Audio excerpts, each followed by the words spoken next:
Spoiler happens. alert. Yay. I burped. Okay. Let's share this stuff Right. on Blue Sky. Why am I still in the We Rogue Like It pages? I'm in the wrong tabs. You just love the show so much. Mhm. Can't let it go. Nope. Posted that under my own personal account, not the TVGP account. Great. Good. So Killing it today. I'm curious if anybody listening to this show, because we don't stream. Patreon.com/191. The ones and numbers make us, livable wages for 3 people, and we'll definitely start streaming. Thank you. But a streamer who I recently learned about, who does not save VODs, doesn't save history, just basically is you're there in the moment kind of thing. And I've started enjoying the shorts and the content that they've put out. Recently talked about Rage and Bloom. I was like, oh, it's a new game from the Life is Strange people. I don't know anything about it. I'm going in blind. I really love/hate the original Life is Strange games. I went in all joking because it's written by a bunch of old French dudes and it's about teenagers and it makes them sound terrible. Right. But then by the end of the first game, I was hooked, and I was like, fuck. And you don't do VODs. And you didn't actually stream this game, so I don't have any way of watching you play this game that I absolutely adore. Sure, true. And I'm very curious if any of the listeners here are I'd really like to see their reaction upon playing that game. The would you kindly moment. What you wouldn't give for everybody's face cam when they're sitting there playing just that game. And it's Dude, I can remember feeling that connection click right. when they started explaining what was happening in that game, and it's oh my god, everything makes sense now. It makes that ding noise from 22 Jump Street. Yeah. It makes a ding noise from BioShock, dude. That's right. That's right. I mean, fuck all of the taking of a slave obeys, a man chooses bullshit from that whole Randian thing. Missing the point entirely. But Iron Mouse, famous VTuber, most subscribed to person on Twitch, recently, in the past 12 months, played BioShock for the first time. Wow. And then liked it so much, she made her best friend from England play it and sat there and shoulder watched him while he was playing it. And I didn't know this, but the package that you get on the airplane in the opening sequence says Dear Joe, here is a present. So glad you're on your way. Would you kindly not open this until? Oh man, that's what I'm saying, man. It's been there since the beginning. It's in the opening cutscene, and you could see Iron Mouse react because she missed it when she played it. Obviously, because she didn't go back to the beginning immediately, and she's immediately right. Oops. It's like that whole flashback, like I said, when everything starts clicking together in your mind, and then you start getting those flashbacks of every time something happened, and you're like, son of a bitch, it was there the entire time. Yep. Hey, it's one of my favorite ones. Hey, there's Stalker Mike in chat, who recently, on our recommendations, watched Ginger Snaps. Ginger Snaps. Yeah. Yep. How'd you like it, Stalker Mike? That was a movie going in. I was like, this is gonna be stupid. Coming out of it was like, yep, movie's incredible. It was stupid, but it was stupid in a great way. Good stupid. Yeah. Yeah. All right. Are you guys ready to get started? Sure. All right. Let's get started in 3, 2, 1. Welcome back to another episode of the... Nope. Ding, ding, ding. There we go. Clap it out. My microphone doesn't recognize claps anymore, so I can't even do that. Yeah. All right. Take 2. Starting in 3, 2, 1. Welcome back to another episode of That Video Game Podcast, aka TVGP. I'm your host, Boston. Joining me as always is Moonpeer. As always, that's a bit of a misnomer considering last always, week. But hi. Physically, in spirit, as always. Yeah. And the Nymph. Hello.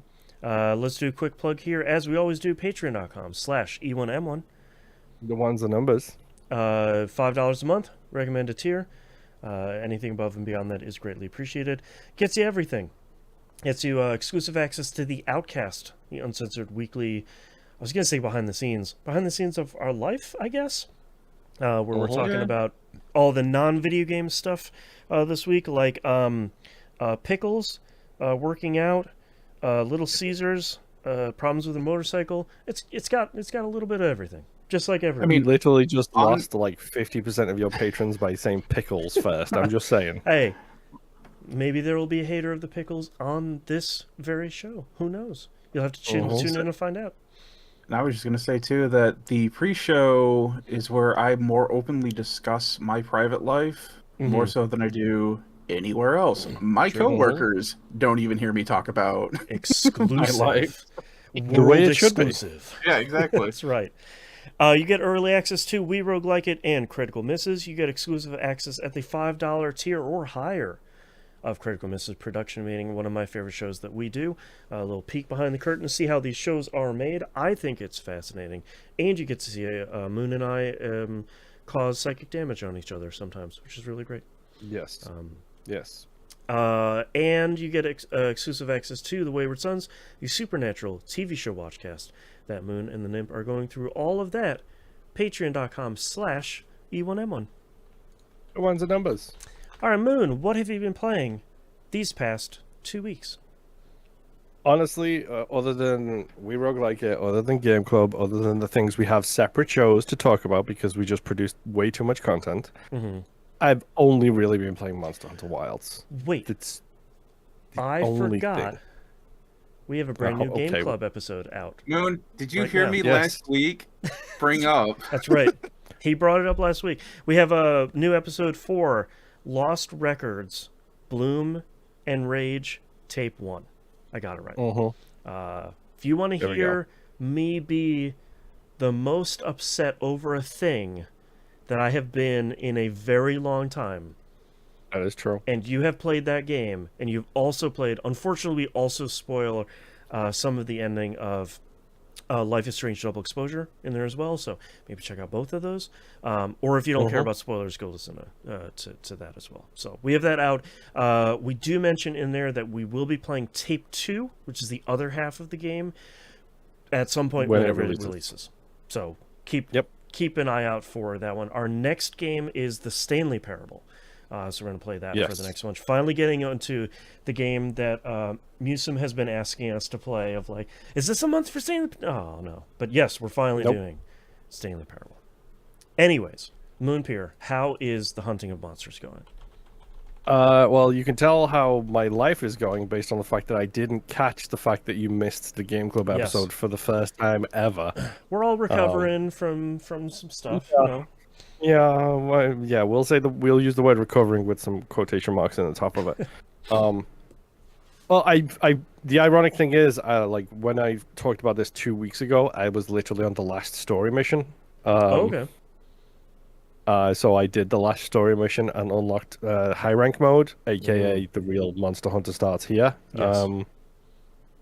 And since then, I have literally just been like. It's super quick to just jump in and start doing something. So, like, I'll jump in. I've got, like, 45 minutes while my chicken cooks. So I'll jump in, do a hunt or two, go get my chicken. I got 51 minutes while my laundry is in the washing machine. That's right. I jump in, do a couple of hunts, go do that. There's been a whole bunch of just, like, jumping in and doing stuff. I've been... in the true achievement hunting nature that I cannot help but be. That wasn't a plug for the site, although it is a very useful site. Right. Go check them out. I have basically been going through my achievement list and figuring out, okay, can I do this right now? Can I do this right now? Can I do this right now? Can I do this right now? So I did something I never do with the Monster Hunter games, and I bobbed in to the fishing game quite a lot. No, get out of there. No. It's terrible, dude. It's terrible. The basic fishing is you press a button and you catch a fish.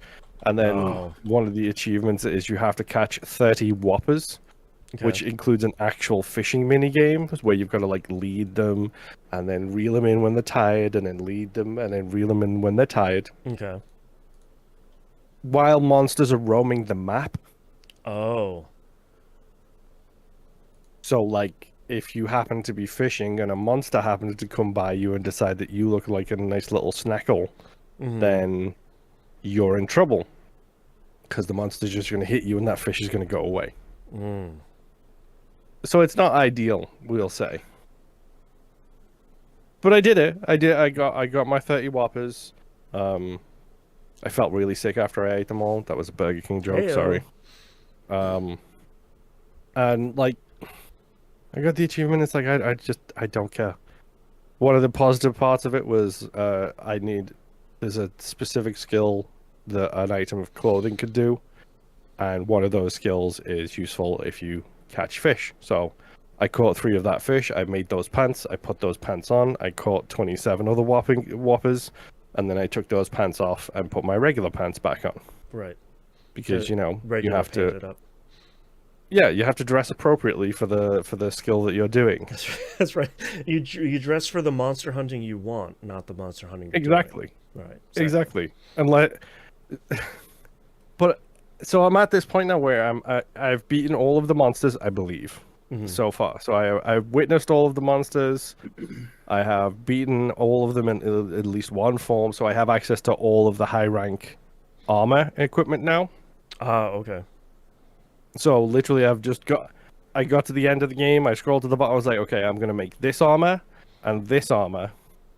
Everything else can go away. Like, I just don't care about the rest of it. So at the moment, I'm wearing the Arkveld armor, which is a monster in the game. Clearly, it looks cool. It's got like chains wrapped around his wrists. It feels like it come from a Kingdom Hearts game for some reason. All right, now we're talking. All right.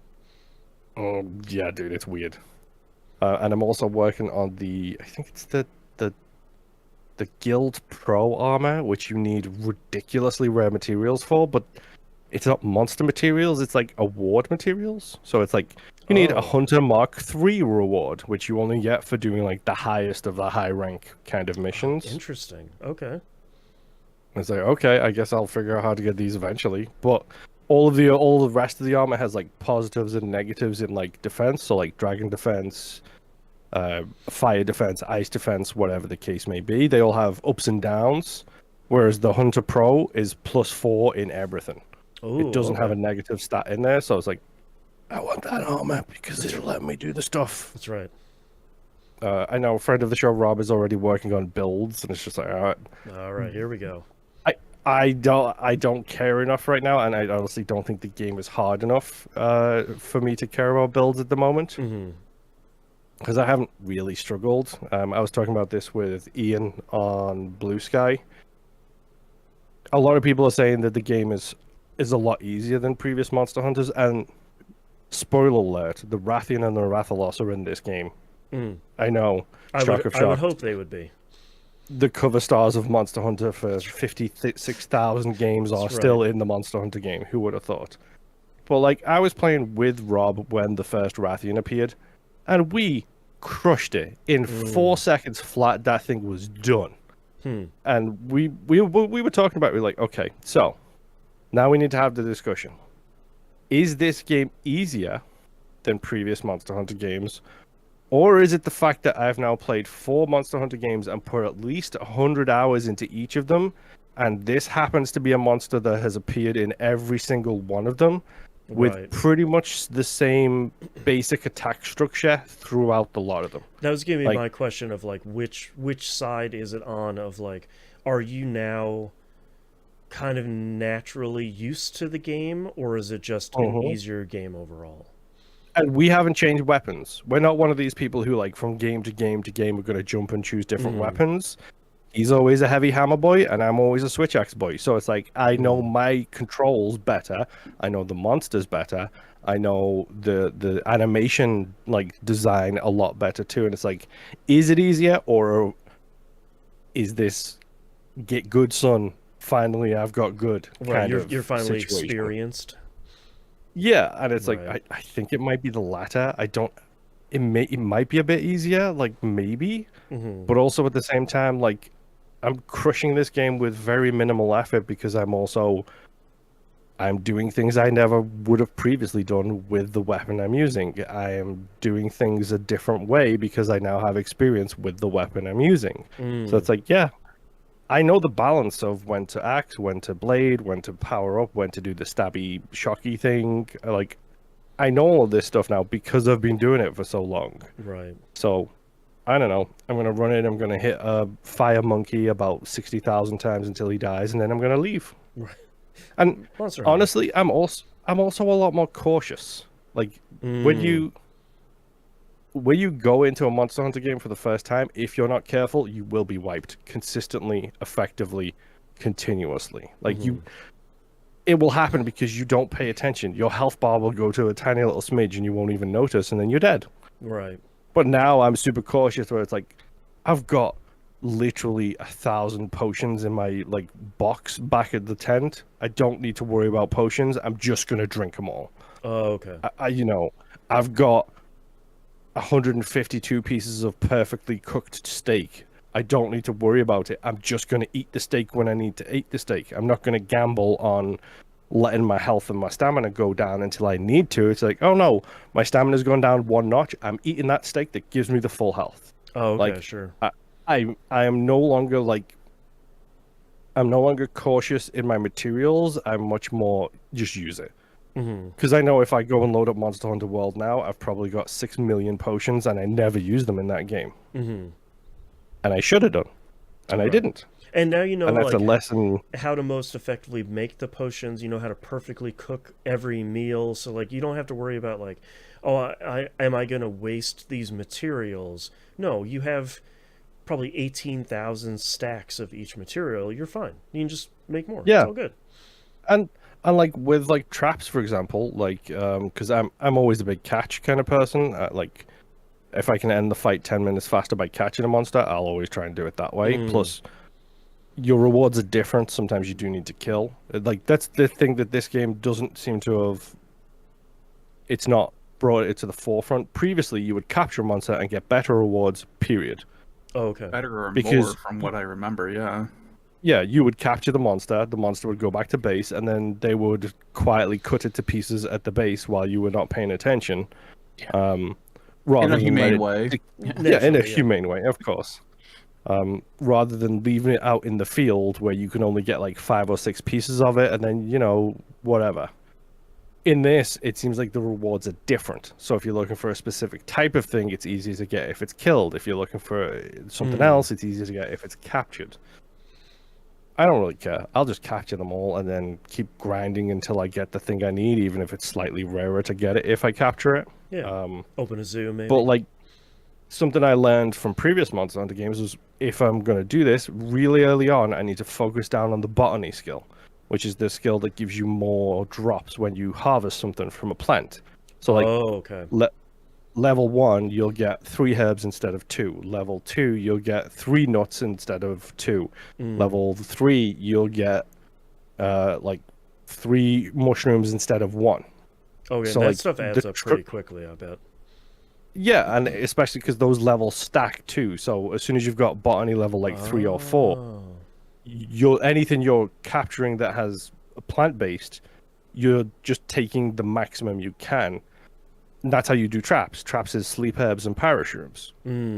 And I struggled with sleep herbs and parashrooms at the start of this game while I was getting the botany skill up. By the time I finished the story, I had like 200 sleep herbs, maybe 50 parashrooms. And then when you get to high rank, you do a bunch of side quests. And now I have people gathering materials in the world, which I can just open a menu and bring them all into my inventory. And they give you a choice of what they can collect. Interesting. So I said to this one lady, get me all of the sleep herbs. I said to this little boy, get me all of the parashrooms. Right. Now I have like 700 of each, and I no longer need to care about that kind of thing. So Interesting. now I'm working on the earplugs piece of equipment instead, which will stop me from being affected by the monster's roars. So it's just, these are things that I've picked up from game to game to game to game to game. And it's like, is this easier? Probably. Is Maybe, it that yeah. much easier? I don't think so. I just think, Monster Hunter World sold like hotcakes, and everyone seemed to put 500 hours into that game. So now they're Right. complaining that the next one is easier when it's not. It's the early access problem. Monster Yeah. Hunter Worlds was early access for Monster Hunter Wilds, Right. and now everyone's like, game too easy," and it's like, no, 500 hours over here. Right. No, you've Make just played this a little 13 of easier. them for the last 20 years. Like you're just used Yeah. to this game. Yep. Yeah. But I still love Monster Hunter. I can't help it. And this might be the one I get all of the achievements in. Hey, there you go. It's looking doable. All right. Like, I like hearing that. surprisingly doable. I like it. But yeah, that's literally all I've been playing for 2 weeks. Nimp, take us away. All right. I played a little bit of Kingdom Come Deliverance this week. Not a ton. Last time I left off where I'd saved that young lord, everyone was all right with me being a squire or page or whatever. And this week, shortly after that happened, there was a story event that happened where a person in black armor went after the local lord's like master horseman and killed them and all the horses. So they were sending knights out to investigate, and Henry somehow talked his way into being a part of that group. Of course. So I got to go out with them, and they gave me a horse, finally. Hey, there you go. So I now have a horse, which is great, because now I can put all of my crap on the horse instead of being over encumbered all the time trying to find people to sell stuff to. I was like, all right, cool. So we get out there, we ride out there, and it kind of turns into like this whole crime scene investigation thing where it's like, yeah, there's dead horses everywhere. And there's a couple bodies here and there, but there's a bunch of stable hands that are still around. The master horseman's wife was still there. She was fine. And what you find out is that apparently the attack happened at night, and no one knew they were under attack. It kind of started with some horses being super loud. A couple people went to go take a look, and then there was like some yelling and shouting, and then half the ranch was on fire all of a sudden. Okay. And then people started dying. So as you go explore this area, you find a couple people. You're trying to get just like clues as to like, okay, did anyone see anything? Did anyone hear anything? What direction did anyone seem to come from? You know, that kind of thing. And you do eventually hear from somebody that, yeah, it seemed like there was a bit of friction in the group that attacked us, where they sounded like they were arguing, and then the fire happened, and then one group went one way and another group went the other way. So you kind of chase after one group who ran off into the forest that was right next to the ranch, and you find a guy who's been stabbed in the gut with like this horse hook thing that was apparently just covered in horse manure. Great. So he's just screwed. But there was another guy that was walking around that was like trying to help him, who started attacking me. I took him out with my billy club because that's all I had still. Fought him, took all their stuff, went and told the main guy what happened. He's like, all right, let's keep looking. Let's try to find some people. And in the middle of this investigation, while I'm fighting these other two people in the forest, somebody from the ranch just like up and disappears. Nobody knows where they went. Nobody was paying attention. They just know he's not there anymore now. Like, cool. So finally get it out of somebody. It's like, hey, this guy you're looking for, he liked to hang out with coal makers. Coal makers. Like, okay, where would I find them? They're like, oh, just follow the river. There's a bunch of camps of coal makers. They always tend to be right next to the river. Okay, so I go, south down by the river. I find a camp. They're like, no, we don't know who you're talking about. Never been here. Try the camp up toward, like, there's camps up north. Try that. Keep following the river. It's like, all right. So I turn around, follow the river, and about like my third or fourth camp, I finally find someone who knows something about this guy. But he doesn't want to say anything about him just yet, because there were a bunch of bandits looking for this guy too. And he's like, take care of the bandits. Come back to me. I'll let you know where this guy went. Okay. Go walk up the road, and I find two guys on a road, and it's like, well, are these bandits? Let me talk to them. And I don't know if they are bandits, but they don't like me, and they are well equipped. So I died. a lot. Oh boy. I have still not beaten these two guys yet. I have tried everything. I've tried shooting them in the back. I've tried sneaking up on them. I've tried whatever I can, and I just cannot get a leg up on these guys. So I'm like, okay, I must have advanced the story further along than what my character is ready for. Oh, sure. I was like, let me just fast travel back to the town that I was in and just kind of figure some stuff out. Yeah. Fast traveling is not instantaneous. It plots a route on the map, and you follow that route. Oh. And things can happen. Oh boy. The old Baldur's Gate Icewind Dale approach. Yes. I have the Seek ability, or the Seeker ability, so I can see things before they actually happen. So, like, I get a little prompt that says, hey, there's an ambush up ahead. Do you want to try to, escape the area, or do you want to encounter it? And those are your only two choices. My escape percentage has always been low. It has always failed. So, and when they say it's an ambush, it's like 5 or 6 guys. Oh, and geez, okay. one guy is enough. Oh, okay. All right. So I tried fast traveling a couple of times, going a couple of different directions, always getting ambushed. I'm like, what is going on? So finally, I just jump on my horse. I'm like, screw fast travel. I'm just going to go. Yeah. And I'm just going to blow past everybody. Did not get ambushed one time traveling normally. It did get dark. I could not see. I got thrown off my horse once. That's when I remembered that I had a torch. So then I could actually light my way while I'm going down this path. And I end up going back to the first town that I started out in. I'm like, cool. There's a couple things here that I can do. There was like an archery area. Because I was like, let me just train up some skills. Like, because I can't even hold a sword right now. My skills suck that bad. My archery skills suck. I can hit things, but it's kind of still more up to chance than anything else. So what I found out was if you get your archery up to level 5, you are more in control of the bow while you have it drawn. Oh, okay. So there's a lot less swaying that's happening. And I'm talking like these are wild, exaggerated sways with this bow when you start drawing on it. Another thing, which I forgot, because I wear van braces all the time, but I forgot the reason why I had them equipped. If you shoot a bow before you reach level 5, you have a very high chance of flailing your forearm, like you do in real life, because you don't know how to hold it right. So, so if you don't wear a van brace, that can happen. Oh, jeez. It's like, oh yeah, that's right. It's a good thing I have these equipped. And then I started looking at my armor. I'm like, actually, my armor, a lot of it is trash. Busted up. It's been worked. And every time I talk to somebody, everyone starts off with, Jesus, you look like you've been mugged. And I'm like, yeah, that was like 20 hours ago. I haven't figured out how to fix my equipment yet. Right. So I finally looked into that. There's a lot of things you can start repairing your own equipment. However, starting out, you can't do jack. Just like anything else with this game so far. You suck at everything. Yeah. So the best thing for you to do is go to an armorer, a weaponsmith, a tailor, a cobbler. So you have to go to a weaponsmith, obviously, to get your weapons done up, so restore the durability.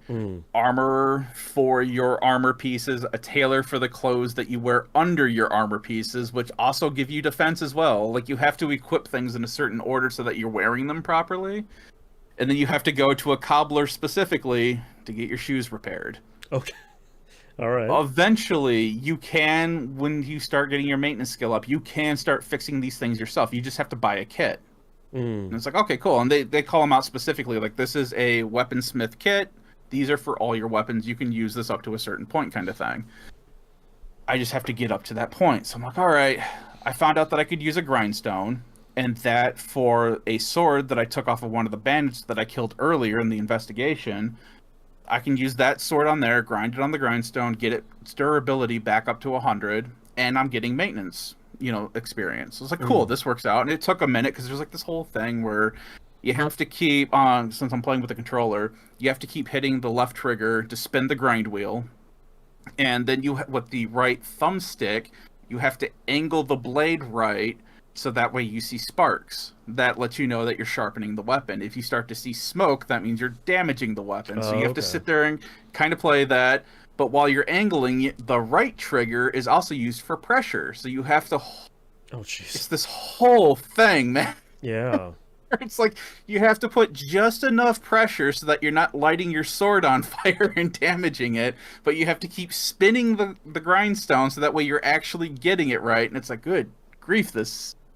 It's not bad once you finally get the hang of it, but starting out, it's like, why is none of this working? Why can't I get this to go? It's surprisingly intense. Yeah. So after I messed around with that, I went and talked to the weaponsmith whose grindstone I was using, and I had seen that they had a book. And it's like, okay, this book specifically mentions that, oh yeah, you can read this book and this will increase your maintenance level. Like, awesome. I have tons of money right now from all my flower picking this entire time. That's right. That's the thing that's been saving me right now. I'm going to buy this book and I'm going to level up my maintenance. I'm like, sweet. Buy the book, open it up in my inventory. All the letters are jumbled. Incredible. You don't know how to read. There's a reading skill. Oh my god. Video games? And it was at that moment that I'm like, I hate and love this game at the exact same time. God. And I was just staring at this book, and I'm like, I mean, I can maybe start to parse out a little bit, even for me who can read. I'm like, I don't know what they're doing. Like, it looks like they took all the letters that would have been on that page and just jumbled it across the entire page. Right. It's not like they flipped a word backwards or something. No, the whole thing cannot be read. Right. It's amazingly frustrating. At this point, I hear a rumor as well that, hey, there's a scribe up to the north who is willing to teach people how to read. You just have to help them do things. Oh, so now I do have a quest where I can go way up out of, like, God's green earth. I've never been to this area before, but I could find this scribe and he can teach me to read. And maybe at some point. Right now I want to try to get my character so he can defend himself.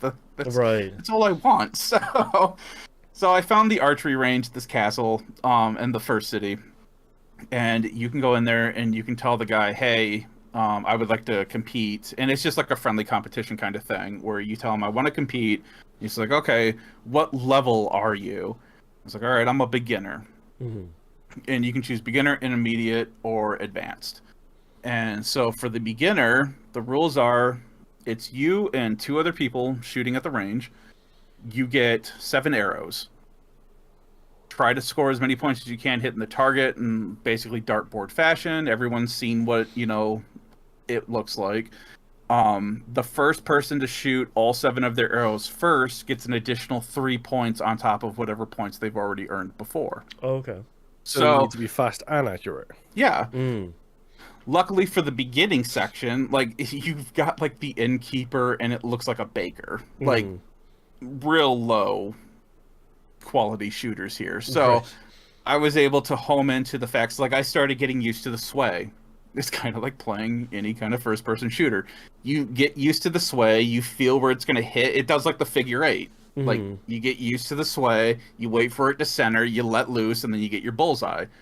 And so that's what I was doing. I had it set up so that when I start to pull, it would start to sway to the left. It would sway back to the right. And just as it would start to go back to the left, I would let go, get a bullseye. Sweet. Nice. Got that figured out. It cost you 10 monies to compete. If you win, you get 30 monies back. Dang, all right. So I was like, all right, cool. I'm making money. I'm increasing my archery skill. Let's bump up into advanced and see what that is. In advanced, it's 30 monies to do this. And advanced is no joke. Or I guess intermediate, whatever the second one was. But yeah, it's no joke. This one, you get more arrows. I think you get 13 arrows for this one. Same rules apply. It's just, obviously, the other 2 people are, like, way better. Right. And they're sitting there just thunk, thunk, thunk. And I'm, like, sitting here waiting for my sway to come back in. It's like, hey, I loosed an arrow, and these guys are already down to 6 arrows left, and I still have 12. I did manage to beat them one time and got my money back. And I was like, all right, back down to beginner. Let's keep Gotta this keep rolling. working on that. Yeah, so that's what I'm currently doing right now. I've done a little bit more exploring, but right now I'm just trying to get competent so that way I can fight back against things. I got to figure out how to train with a sword. I got to figure out how to get, I think it's agility. I think my strength is at 2, which is what I needed for this crappy sword that I had, but I think I needed 1 more point in agility. So I got to try to figure out how to get that stat leveled up so I can start using the sword. Right. But yeah, I mean, it's a strange game. Yeah. I kind of enjoy and hate how dumb it is at times. Right. You know, You gotta respect like it almost. yeah, it's like, of course I would have to go to a cobbler to get my shoes fixed. Right. But why is there a cobbler in this game? Why is there not just a merchant? Right. You know?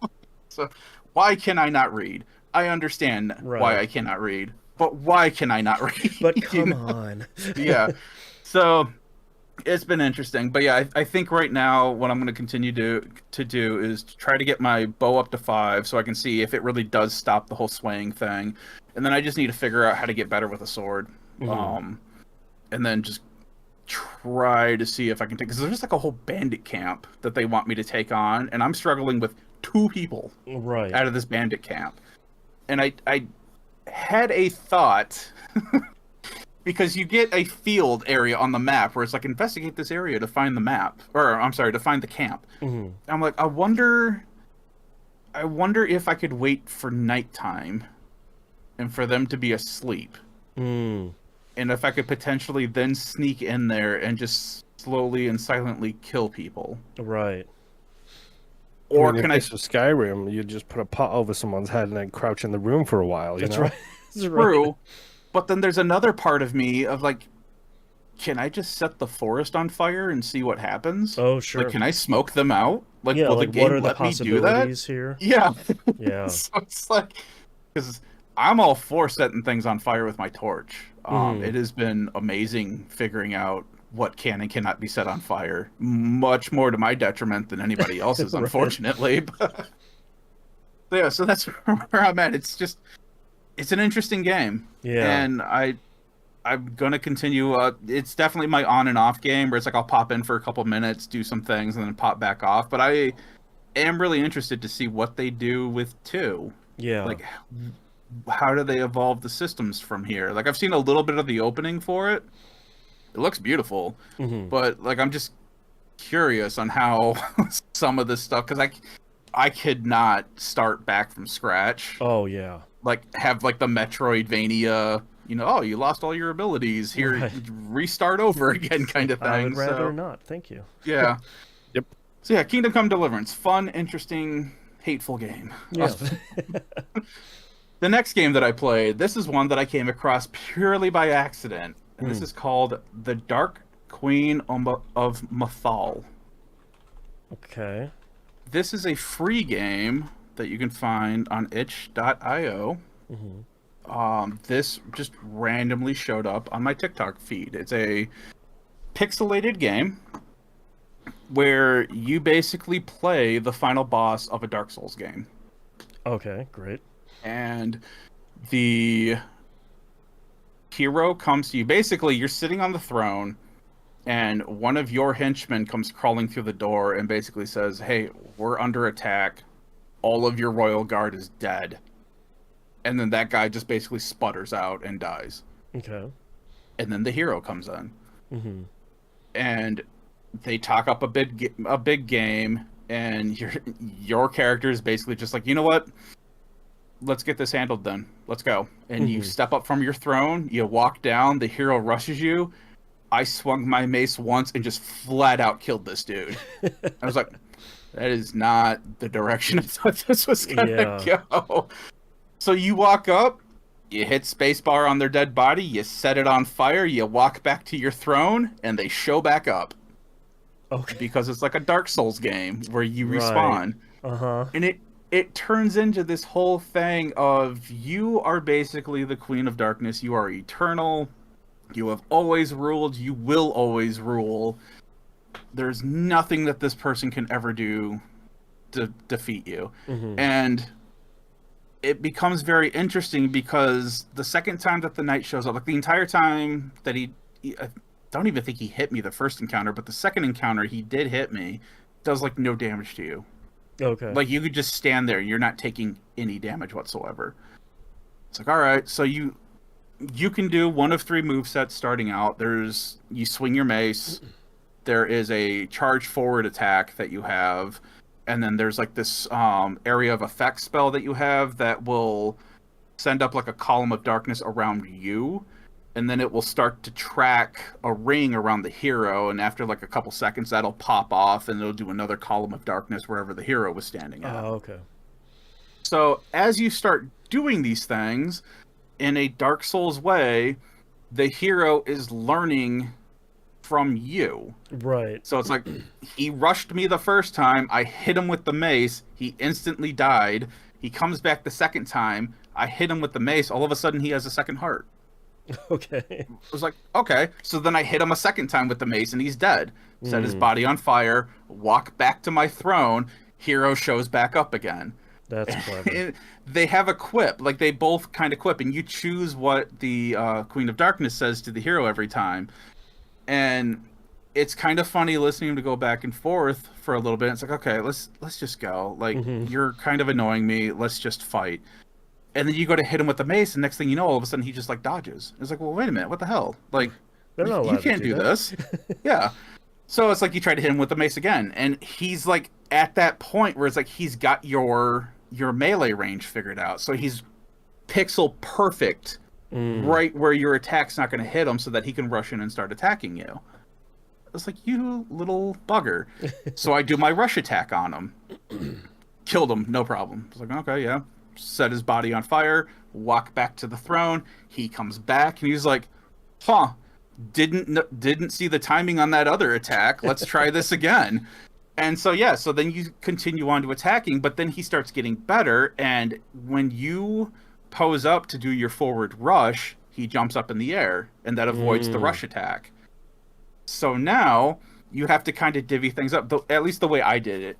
I kept comboing different attacks together. I didn't use my third attack for like the longest time until I couldn't throw him off center anymore, because like I would alternate between the mace and the rushing, or the rushing and then the mace kind of thing, just to throw him off.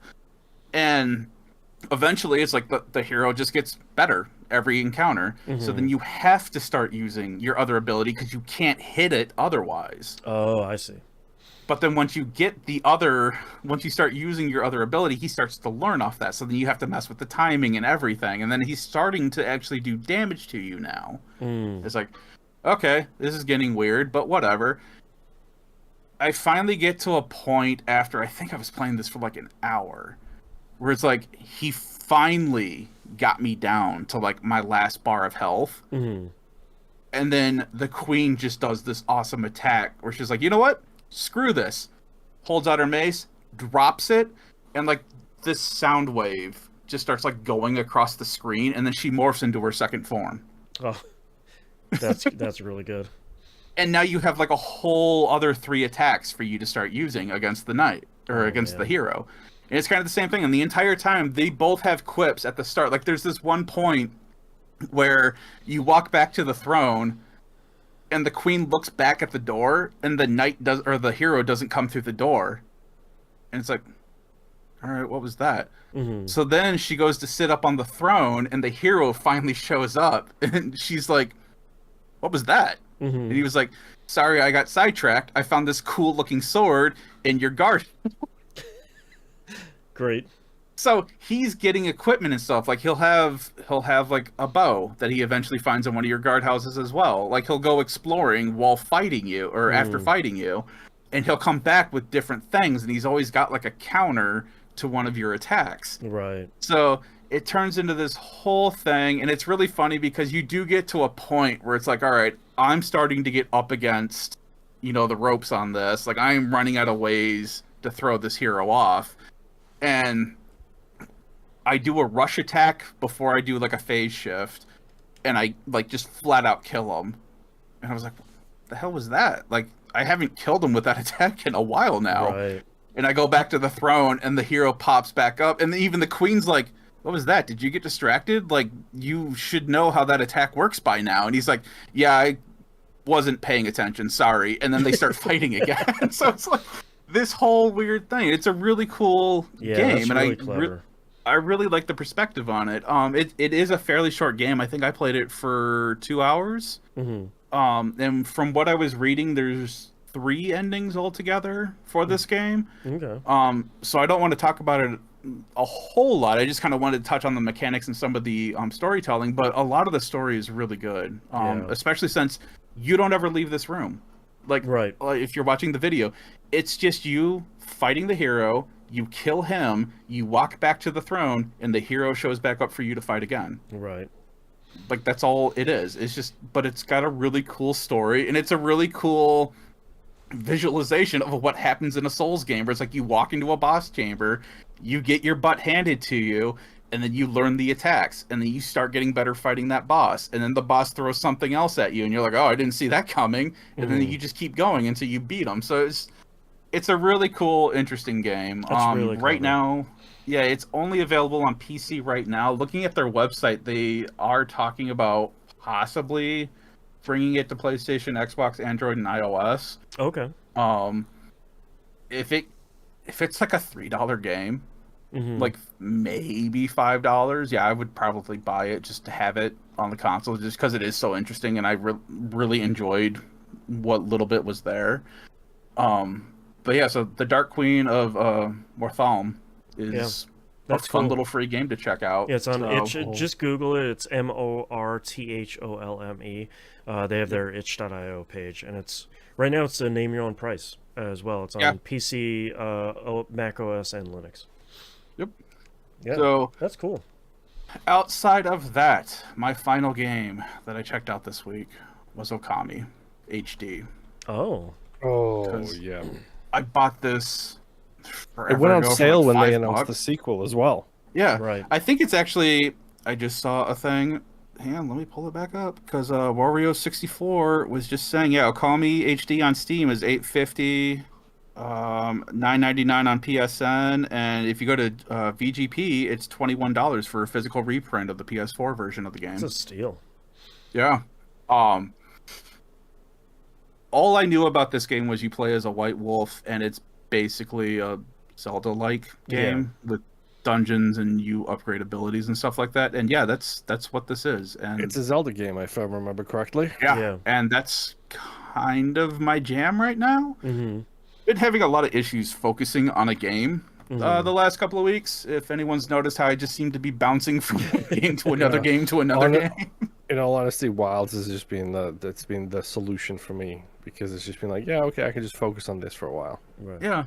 So Okami starts out talking about how there was this big battle with what's basically a Hydra and this hero who was getting his butt kicked, and you decided to just jump in and fight the Hydra, and then you and the hero team up and take it out.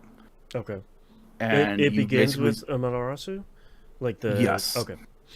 So you save this village from having to sacrifice people to the Hydra the entire time and all this stuff. And then because the battle was so fraught with all this peril and stuff, you know, Okami ends up taking a bunch of poison and stuff and just goes into a slumber. And they make a statue of her in the village.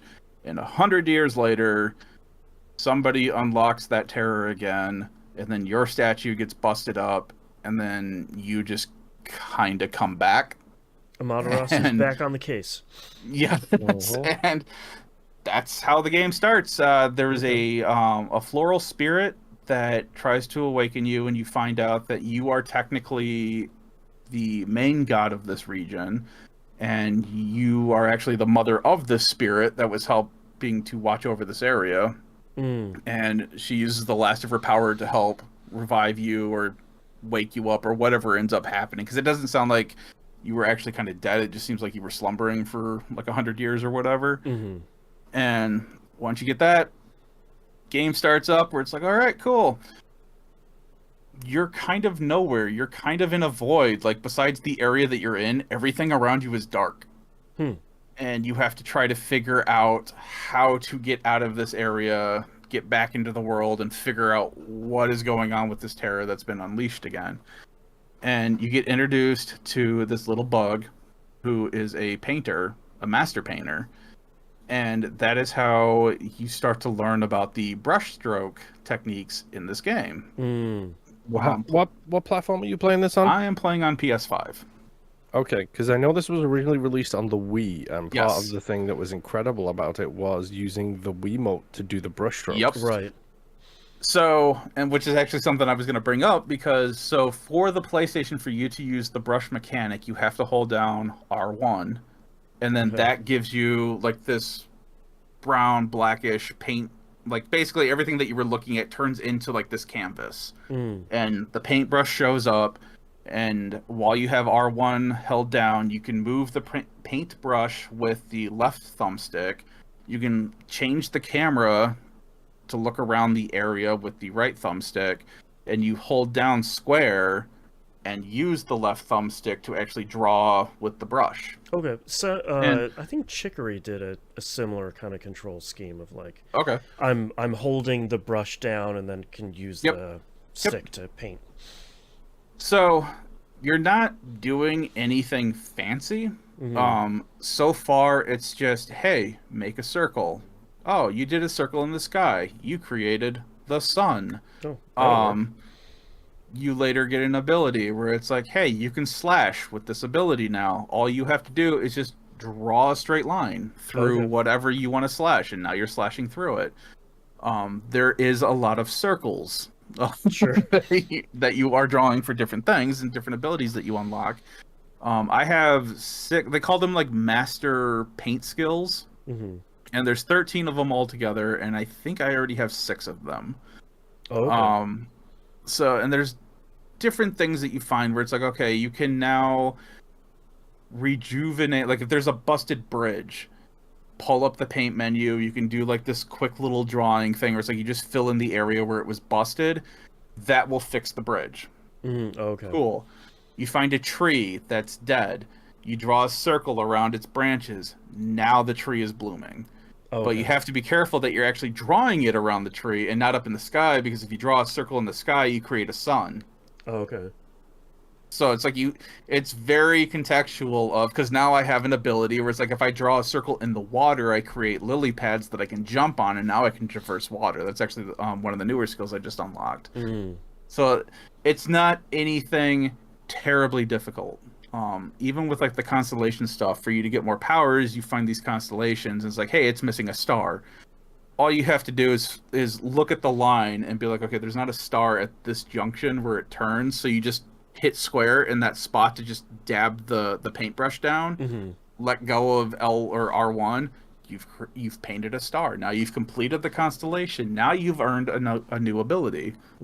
So it's not anything terribly difficult. It does take a moment because the brush feels odd to move at first. So my circles are definitely like very wonky. But as long as you close the connection, you've made a circle. So it's like, all right, cool. Interesting. Definitely not something I would show my art teacher in high school about. But yeah, so as you progress and you get these constellations, you start to earn different abilities. Like I said, there's the slash one that you get. Another one that I earned, which was actually kind of funny, was helping out this pyro dude who's making fireworks. If you help him out, you unlock a new ability, and each ability is basically the lore of the 13 master brush strokes is that when a god died, it separated into 13 different essences. And each of those essences is in itself a god. So what you're finding out as you're doing this is that these are actually all a part of you, and they all consider themselves children of you. So when you find them, they basically just come back and conform with you. And basically lend you their powers, so that way you can continue to help with this new evil that's come about. Interesting. So this last the second to last one that I found before I stopped playing was a boar, and the whole idea behind this power is it's a cherry bomb. It's a giant firework that you create, like a giant ball with a fuse on it, and you create it. It drops down. It explodes. If it's not next to anything, you'll see like the little fuse burn down, and once the fuse burns down, it'll explode. But you can like roll it around too while it's doing it, so you can get it to like a boulder or to an enemy that you're trying to hit with it. It does a lot of damage. It's great. But the spiritual god that was taking on this form is a boar that is balanced on top of this giant firework. And behind it are all of these little, I don't even know what, piglets? Is that what you call a baby boar? I have no idea. Probably. So, we're going to go with piglets. Someone can correct me later. So, behind this giant boar that is running on this giant ball of explosives are like 4 little baby piglets running after it with sticks of dynamite in their mouths, just chasing after this thing.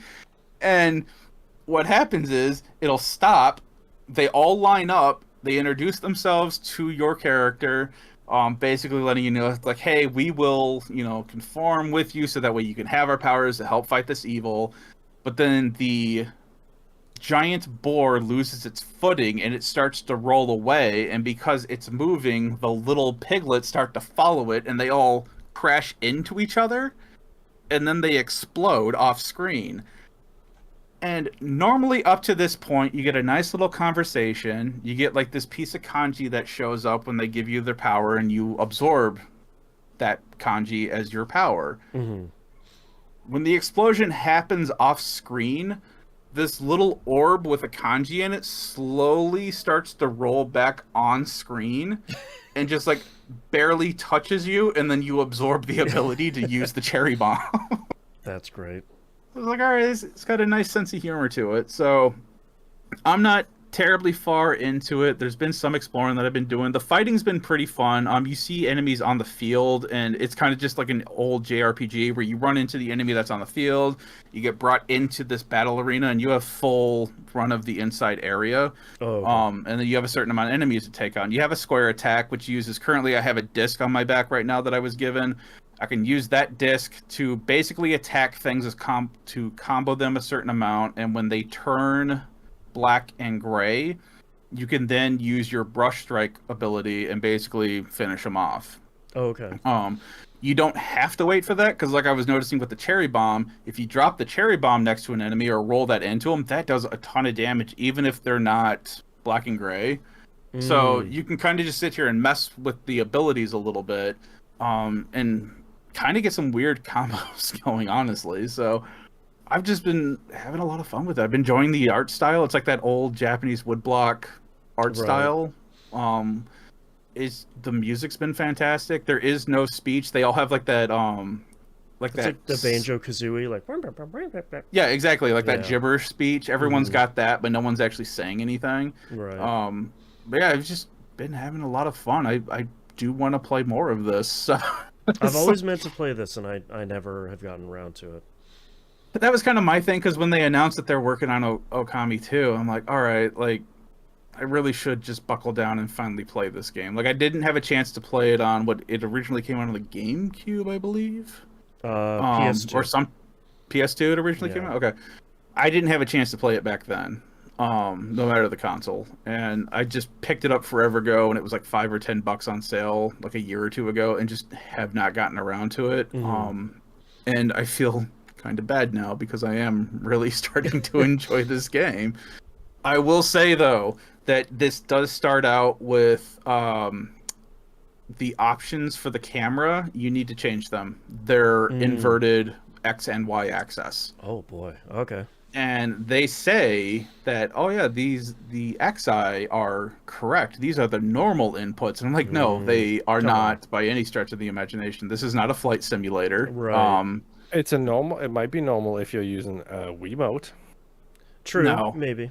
Absolutely not. So you do have to in the game's own terminology, invert the X and Y axes. Wild. So that way they are normal. Yeah. You know? Yeah. But outside of that, though, it's been great. Nice.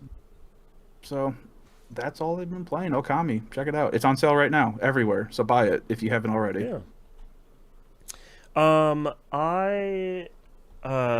First game here, Destiny 2. We had a hell of a week in Destiny 2 in a positive way. I guess I should I should specify that Destiny 2 has not always had the most positive weeks.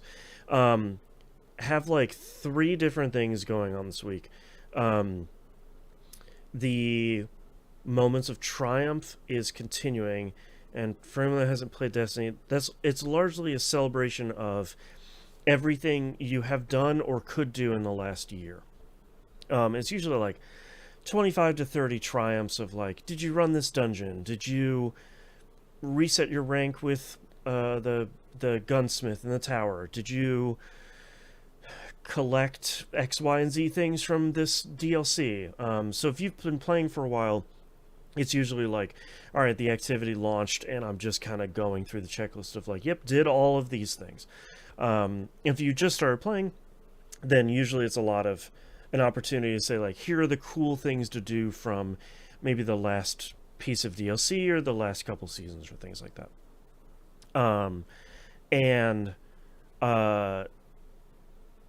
That stuff has been largely good, but nothing has been really introduced for that. Heresy, which is the current episode we're in, has had Act 2 launched this past week.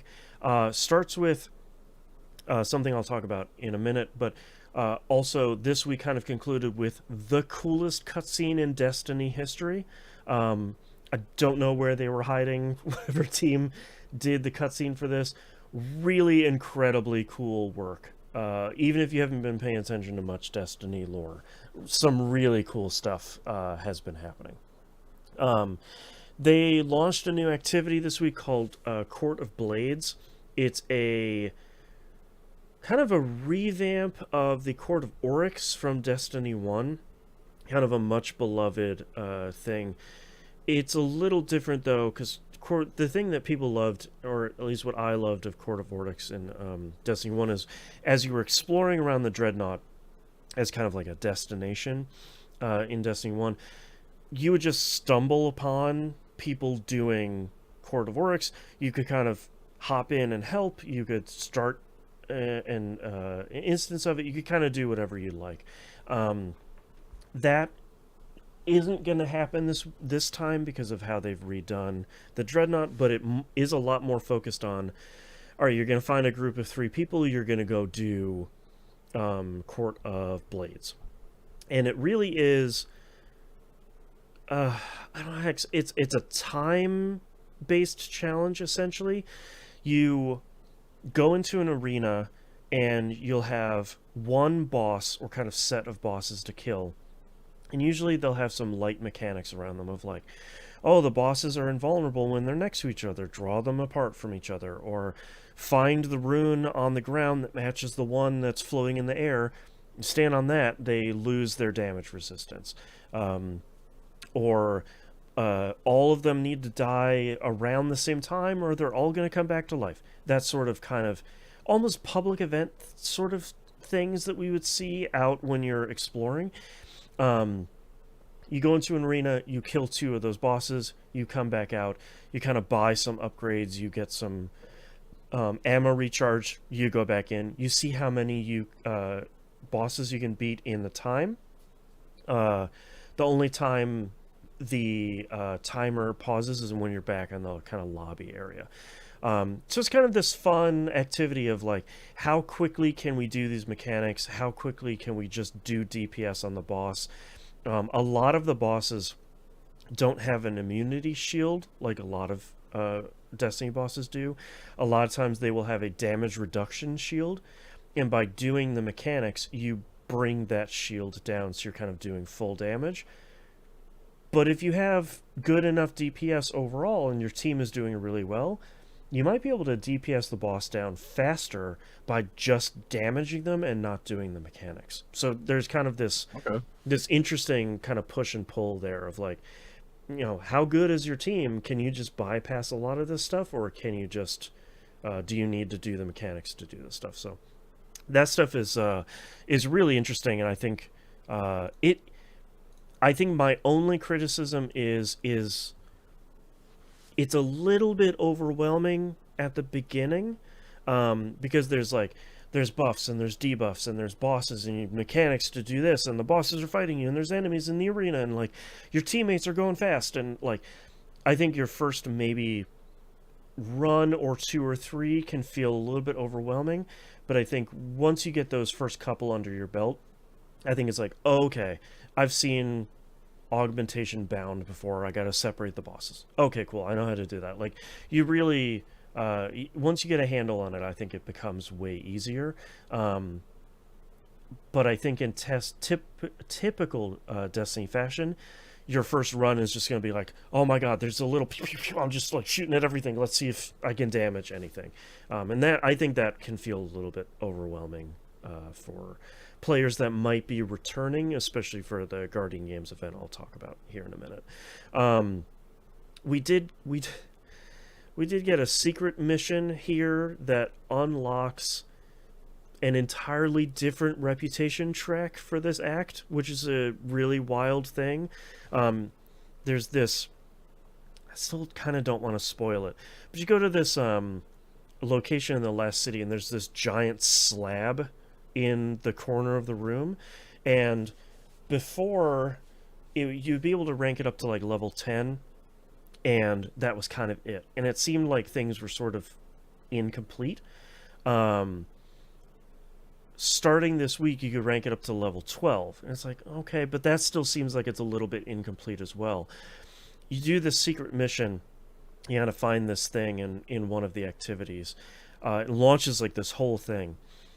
And when you finish that whole kind of quest chain, you can switch that slab to a different mode.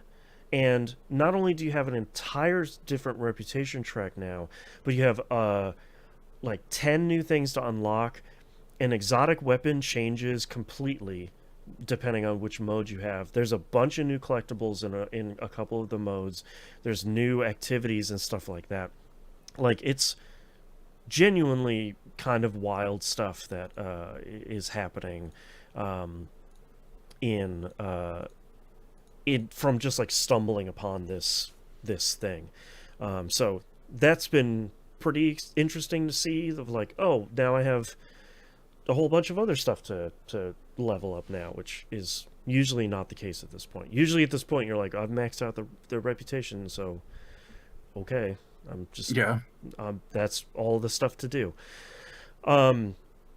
Also at the same time, Guardian Games has launched, which is the 3-week competition between the 3 different classes of like who can essentially be the best class in the tower over those the entire 3 weeks.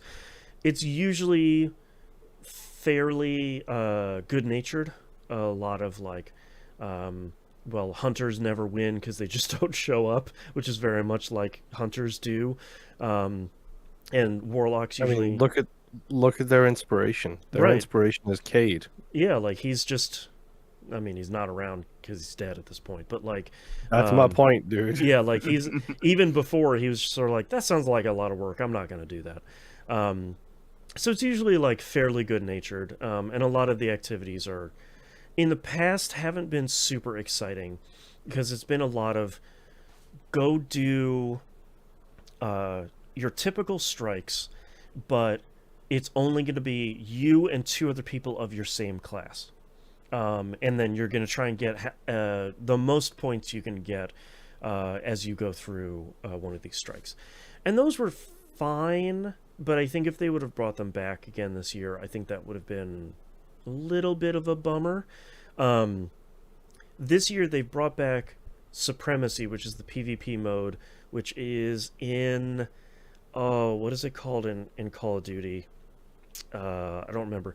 But basically, when you kill an enemy, they drop a crest on the ground. Kill Oh, confirmed. kill confirm. Kill confirmed. Thank you.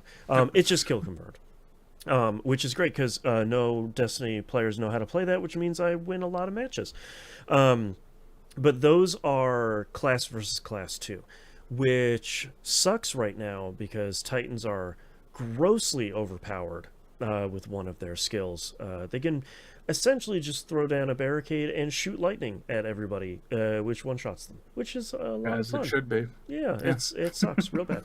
But the other thing that they brought, which I don't think I really understood what they were talking about. Let me see if I can find a video of it while we're talking. Is a mode called Rushdown. And they were like, oh, it's a boss. It's like a boss rush mode. And I was like, okay, cool. That doesn't sound super exciting. What it turns out to be, though, is a daily rotator of 5 bosses.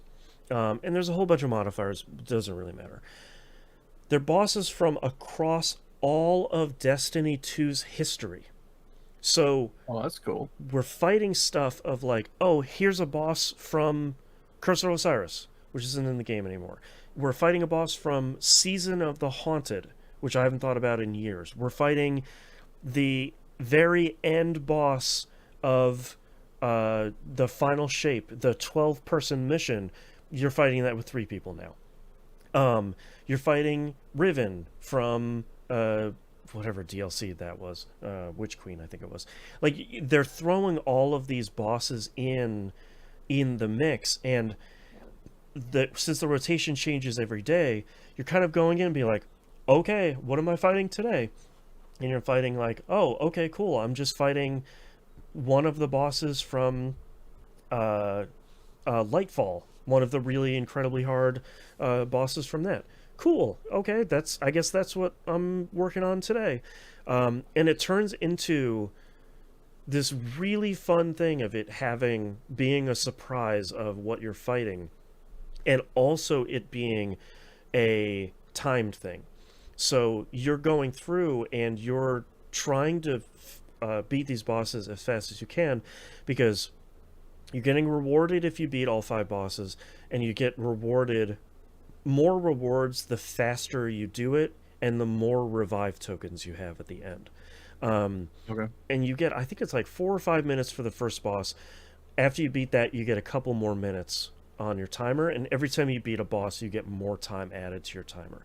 So it's this kind of fun, like, I'm going to push as hard as I can on this boss. I'm going to go through these mechanics as fast as possible to try and get through this stuff as quickly as I can to try and get the best rewards. And on top of that, fighting stuff that you haven't seen in a while, or stuff where it's like, okay, here you're fighting the final boss of the Witch Queen, who has a lot of health, does a ton of damage, and has some mechanics. Good luck. That's I was gonna ask, do they keep the mechanics, or is it 100%. just a straight? Nope. Oh, okay. It's the whole mechanic. So like, if you haven't fought Savathun from the Witch Queen in a while, you better remember how to do that pretty quickly, because the timer is running down. So like, Seems like a fun screw job. it's been a lot of fun. Like, I wasn't really expecting it to be anything cool, because going into it I was like, okay, cool, so it's just gonna send us from like one strike boss to another, and that'll be fine, but that's not really very exciting.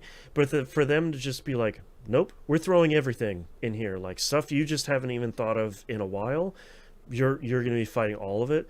That's really cool. Like, that's a really cool mechanic for them to do, and I'm really pretty impressed with how they have done that. Of course, the Destiny community is saying, hey, we should keep that around for forever, because this is an incredible mode. And it's like, no, that's sort of not how you do it, because if they keep it around forever, in 2 weeks, you're like, ugh, when are they finally adding new bosses to Rushdown? Like, this is the same old thing, the same mechanics. So hopefully they bring it back in future Guardian games, because I think this is something that I would be pretty excited to go through. Like, this would be a thing I'd look forward to every year, of just like, okay, we're coming back to Rushdown. Like, this is something that's different. And by that time we might have the new DLC out, so maybe there'll be additional bosses added to it. I'm not entirely sure, but it's cool. It's a cool mode. It makes me very happy to come here and say Destiny 2 had a really good week, and it wasn't just because we got some overpowered weapon or we got an exotic mission or something like that. It's just like, yeah, it was a good week for like 3 or 4 different reasons, and that's pretty cool, because I still like Destiny 2. I play Destiny 2 and I like it, which I know makes me sort of an anomaly at this point. But my son was talking to me about it earlier this week too, because he was enjoying, God, what was the lighthouse thing that you were talking about last time? Oh, where you Trials had of Osiris. Yeah. Yeah, that was either going on this past weekend or Yeah, it happens every weekend that Iron Banner isn't around. So it's been most weekends, which so he's been messing with that. He's been really enjoying playing that, especially the new mode where it's like you can choose to not have to win back to back to back. That's the one that I've been playing a lot of, is it's the Passage of Osiris, I think, because they have the Lighthouse Passage where you're focusing on going to the lighthouse. I played that a couple weeks ago. I am not good enough to do that. They are on like an entirely different plane of existence of like, I'm one of those ones where like I've taken a couple of steps and someone has sniped me. I'm like, how did they move that? How do you do that? Like, I know they're not cheating, but like, how? So I've been playing the other passage where it's like, I'm getting reputation and loot. Hooray! I'll never see the lighthouse, and that's fine by me. So I've been doing some of that, but that's like a lot sweatier than I think I am prepared to do overall. Yeah. So, yeah. So that's Destiny 2. All of that going super well this week. Yay, Destiny 2. 2 Point Museum. I've unlocked another museum, which I suspect is probably going to be my last one. It is a space-themed museum that for some reason is on a giant platform that's lifted hundreds of feet above the surface of like a forest. I have no idea why, but like the beginning of it starts like this thing is like slowly lifting off the forest floor, and they're like, that's where you're building a museum. It's all about going to space. And I was like, yeah, wait, what? Okay, sure. And this one's pan from indoor. Yeah, like this one's significantly different in an interesting way too, though, that at the beginning you're not going out and running expeditions to get exhibits. Piles of space debris are crashing into the platform that you're on, and space experts that you hire go and excavate exhibits from those piles of debris. Interesting. Okay. Is pretty interesting. But what eventually that turns into is it turns into this puzzle game, because I didn't understand it for a while, but they were really impressing upon you through like the text in the game. It's just like, all of these things are a mystery. We don't know what they are. We don't know what they do. We don't know how to operate them. Just display them. People are going to come and see them just because they're weird. So like, let's figure out what we're doing. And you're getting a different type of, you're being graded on a different type of interest than usual. Usually you're generating buzz by decorating stuff and making stuff look the best and making it look really interesting for guests. In this one, you're doing knowledge, which is you're kind of taking extra exhibits that you have found and throwing them into an analysis machine and leveling up how interesting an exhibit is, and that interests the scientists that are coming as visitors, and that's how you get money in this one. Oh, so you're focus grouping your exhibits. Exactly. But what this turns out to be, once you start growing the museum a little bit, is you do start doing expeditions. into low orbit, and you're gathering stuff that's in kind of low orbit and some stuff that's around the planet, and you're putting them down, and eventually you notice that there are symbols on the side of each one of these things that you're bringing back from your expeditions, and each one of the exhibits you're pulling from the piles of debris has a symbol on it. So it's like a triangle, a circle, a square, things like that. If you put those next to these larger exhibits, they eventually get like powered up and open up and turn into a completely different exhibit that then interacts with other exhibits that needed that one to be activated to activate another one. So it kind of turns into this puzzle game of, okay, well, now we need to have these 3 ones next to this one that's next to this one, and they all kind of open up and transform into a different thing at this point that changes it into a different exhibit and makes it more interesting for the patrons that are coming. So wild. In a, like, that's the thing that I think I'm still so tickled by with this game, is they really have taken the other 2 games and turned them on their heads, instead of just being like, yeah, you're just running a museum, it's the same as the other 2, like, don't worry about it, it's just, you know, you're gonna do the 2-point thing. But for them to change the formula up so significantly is really, really interesting, and I think really refreshing. And Moon, you'll probably remember this from the other 2 games. You would every once in a while have like a hospital where it's like, okay, this hospital's really run down. You don't make any money from the people you treat. You make money from like grants, research, or investors. yeah, or like grants every month. So like just try and get through every month and try and get through like to 3 stars. How they do that in this game is there are museums that are already built that need you to do essentially a challenge with them. The first one I did was a museum that has no security but keeps getting their exhibits stolen by thieves, which is kind of a thing in the main game, but as long as you have enough security, they usually get caught, and most oftentimes, at least up until this point, they haven't really taken any exhibits. And this one is like, you're going to get flooded with criminals, hire a bunch of security, build a camera room, put up a bunch of cameras, stop as many as you can, because you are going to be graded on how much buzz you generate at the end of, I think it gives you a year. And based on what milestones you reach, you'll get bronze, silver, or gold. I did terribly on that first one I did. I squeaked out a bronze, but just barely. I think I had like less than a quarter of the exhibits I started out with, because I thought, well, I'll just have them cover all the exhibits. That's fine. I'll put up a bunch of cameras. No big deal. Wrong. The first group of criminals that came through the toilets.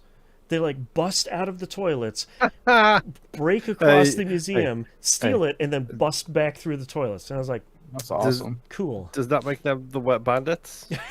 Pretty much, I think, yeah. And then the next one, they're like, all right, here's the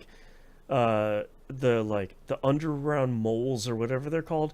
They just bust through the floor in like the back rooms of your area, wander around, steal your exhibits, and then like escape back through the floor. And I was like, okay, cool, that's great.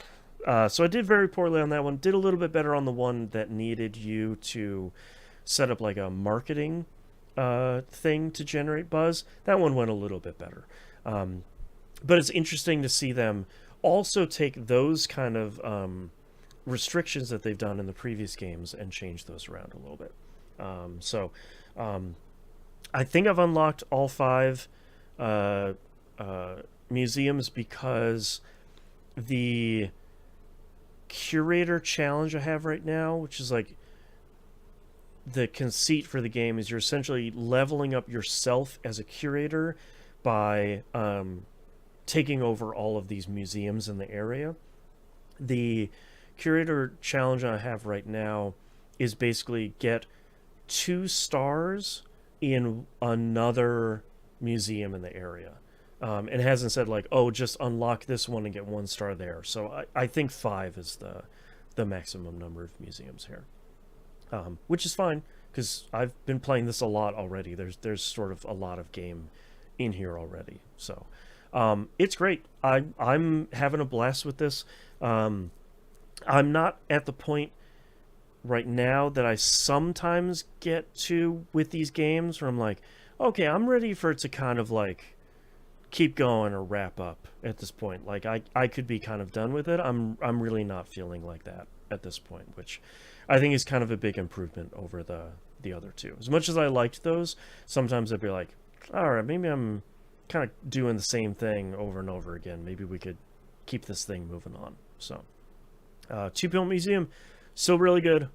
Still really enjoying it. Last game here this week, Like a Dragon, Pirate Yakuza in Hawaii. Progressed the story quite a bit more this week. I not entirely sure where this is going still. Running into some old characters that Majima would definitely know from before he had amnesia.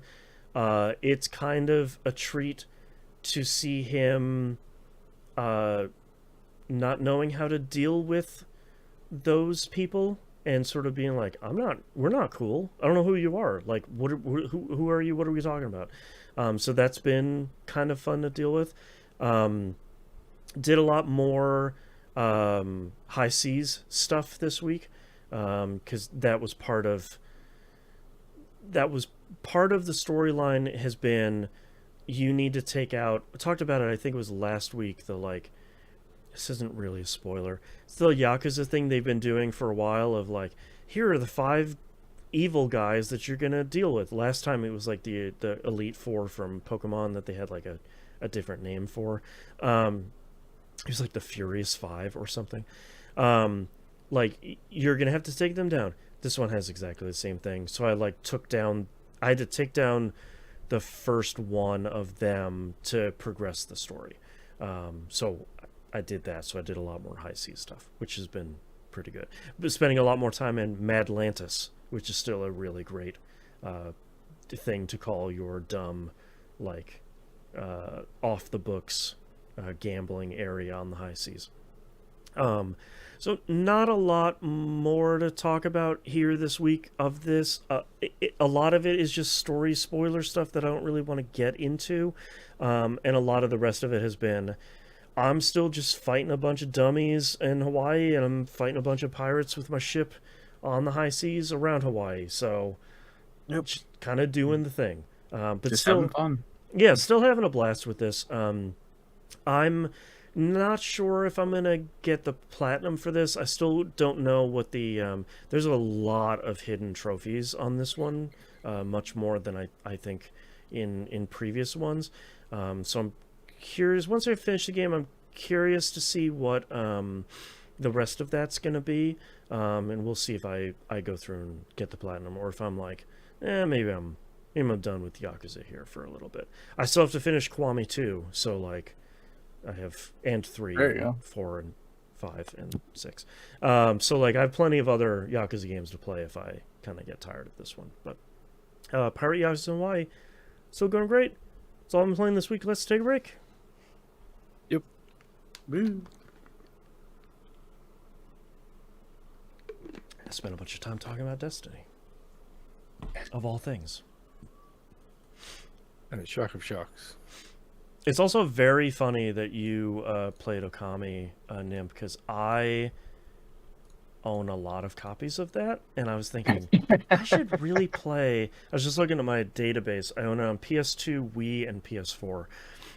Those are physical copies. And I thought, dang, I should probably play that before the second one comes out. Yeah, man, maybe not right now. It seems really cool. How long is it to beat? I didn't even look. How long is it to beat Okami? Oh, good question. I don't know Watch, it's like an 80-hour game that I just... First playthrough is 120 hours. Let's see.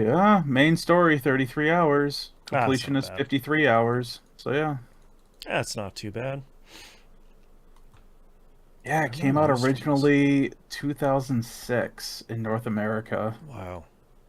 Yeah. That works. All right, are you guys ready? Wrap this up. Yes. As Sure. I have the brightest sun in my face. One second. Yes, yes, 1,000 yeses. There we go. That should be fine now. Not really, but that's fine. Who cares? All right. Let's do releases in 3, 2, 1. Let's talk releases for the week of March 17th, 2025. MLB The Show 25 comes out, PS5, Series consoles, and PC. I love the developer and publisher description for this game. Quote, forge your baseball journey in the show. End quote. That's it. Yep.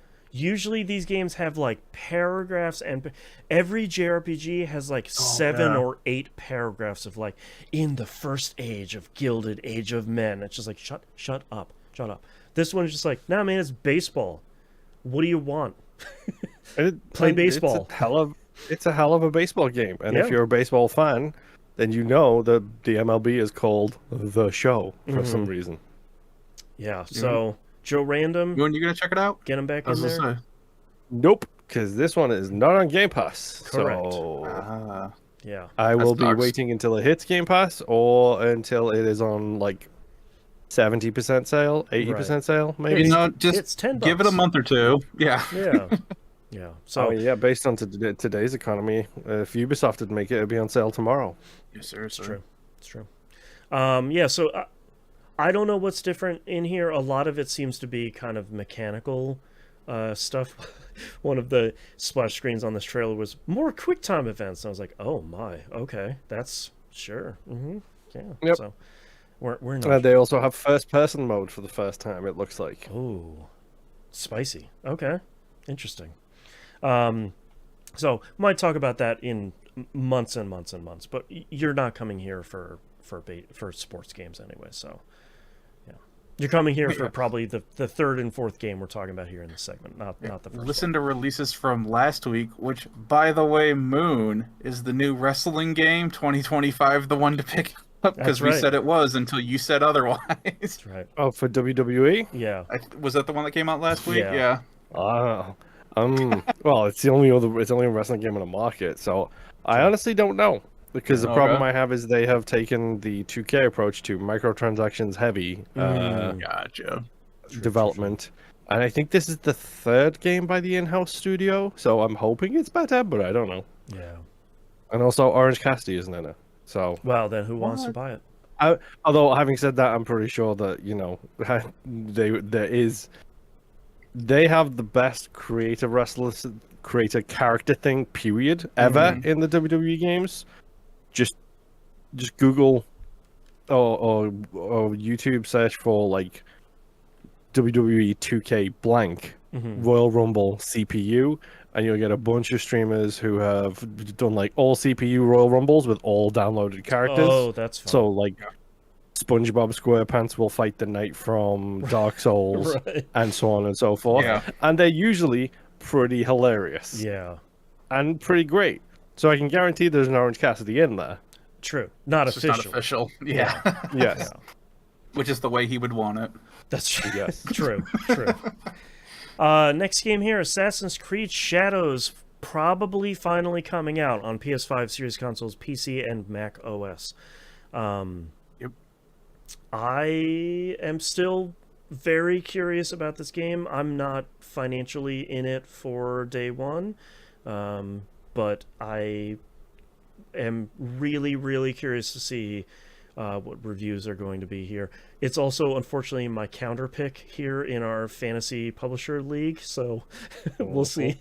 I Open have for bad. 0 points on the board because all of my games are not releasing forever, and I'm dying over here. I looked at that because I thought I was the last one that didn't have anything on the board, Nope. but you don't have anything until what, April 8th or something? Is Well, your first release? I think my first release is Creepy Redneck Dinosaur Mansion 3. which I think comes out Okay. like April 15th or something. Okay, I'm dying. So this is a game that I got for free for buying my new PC. Right. So I will attempt to try At to at some least point in the start it. future. Yeah. Maybe And not try to get necessarily like next week. So don't worry for Yeah. anyone that's listening. Maybe not next week, but at least one of us owns only it. because the next two games coming out are also games that True. I have pre-ordered. So Right. Yeah, so I'm still really curious about this one because it's been a while, and I think it's no understatement to say a lot of Ubisoft as a company is riding on the success of this game. So I think if anything is if they're gonna put all of their heart into one of these games, I think it's going to be this one. So we'll see how this goes. And I'm not I don't care about any of the fake controversy that reactionary YouTubers have dredged up. So like none of that stuff matters. It's all fake anyway. So I just want a good Assassin's Creed game. If we could do a lot more modern day stuff, that'd be really great. Future Google coming back? Question mark? Probably not. Yeah, I mean, give me that machine that. the Animus. Nope, I can't even say that because that's a spoiler for Valhalla, which is the last one of these. Yeah. I need to go watch. I need to go watch the You end of. 100% need to watch the end of that I'm not game. finishing Valhalla. I tried to go back to it. I think it was a couple months ago. Where it's like, okay, I'm just gonna put this on the easiest difficulty. I'm just gonna motor my way through Valhalla. And I got back into it. I was like, nope, no muscle memory on this one. Nope. That's Yeah, you really need to watch that ending sequence, dude. Heard it's pretty spicy. So it is. Yeah, I'm excited to pick this up. I could pick this up. Yeah. Small spoiler for Valhalla ending. Yeah. Desmond is there. Of course. Why wouldn't he be? Why not? Yeah. I could potentially pick this up pretty soon if reviews are really great. I think this is another one. I think we talked about it recently of like, I don't need reviews for this to be good. I don't need this to be a 10 out of 10 video game. I need this to be if this is like a 7 or 8 out of 10, but it's a very good Assassin's Creed or a very good Ubisoft open world game, I'm very okay with that too. It's been a while since I've been in a Ubi open world game. Yep. Valhalla, I think they made a giant mistake. Yeah. So I think they made a huge mistake by putting Far Cry New Dawn on Game Pass within the past 30 days. Oh, that's a choice. Like, why would you put a Ubisoft open world game on Game Pass when you have a Ubisoft open world game coming out in less than 30 days? Yeah, that your company is really relying on and the success of. So, I just had to sit here and think, like, what was the last Ubisoft game I played? They made Star Wars Outlaws, yeah? Yes, they did. True. And I just had to sit here and think, did I actually beat that? And it's not in my pile of games to beat, that's how memorable that game is. Yeah, I remember you saying you did finish it, yeah. Like, almost, you had to, like, drag yourself across the finish line, but you did it. Yeah. Yeah. That sucks. Goodness. Well, hopefully this one's more memorable for positive reasons. Next game here on the list, Xenoblade Chronicles X Definitive Edition comes out on the Switch. If you're thinking, boy, did I play this one? You did not, because it came out on the Wii U. So that should be your answer. You obviously you're a sicko like me. Yeah, that's right. Obviously, you have this pre-ordered, Nimp. Yes. Previews have seemed pretty positive for this. I know that people that have played this have really enjoyed. This is one of the ones that people have really kind of clicked with. I am really curious to see how reviews are of this massive gargantuan JRPG. Yeah, they've added a lot of quality of life stuff to this. Oh, good. And some of it is great, and some of it I'm kind of like, I don't know how I feel about that without actually trying out the new system. Right. But They changed how like some skills and abilities work. Some skills and abilities don't exist anymore. Interesting. It's not that they don't exist, it's that instead of leveling them up, you just have it now. Oh, okay. So there's a possibility, like one that I had heard about was like with like harvesting. Mm-hmm. For you to get like the certain pickup points in the game, you would have to level up certain skills and attributes to be able to get more of those items, to get more of the better higher end materials. They've completely done away with those skills, so now when you find a pickup point, you're just getting all the materials that would have dumped up from low grade to like in-game high grade stuff. Interesting. Okay. So there's like a bunch of weird stuff like that that they've changed, and I'm real interested to see on how it plays out. Right. I don't think it's going to be anything that's going to break the game or anything, but I just want to have that giant mech again. Like, oh my god, that was one of the dumbest things with this game. Yeah, this is a wild game, man. It feels like that's a lot of changes that they've made for the Monster Hunter thing as well. Like Monster Hunter not having to collect the grindstones to sharpen your weapon anymore is just... Oh, wow. It's game-changing. Yeah. In a weird way. Yeah. Jeez. Okay, the last game here we have Atelier Yumiya, the Alchemist of Memories in the Envisioned Land. Why did it all need to come out in March? Yeah, why you... This is the same problem we had last year. There's a lot of really great JRPGs. They're all coming out at the same time. Yep. This is another one of the Atelier games. This is not a remake or a remaster as far as I can tell. It seems to be a brand new one. Okay. Yep.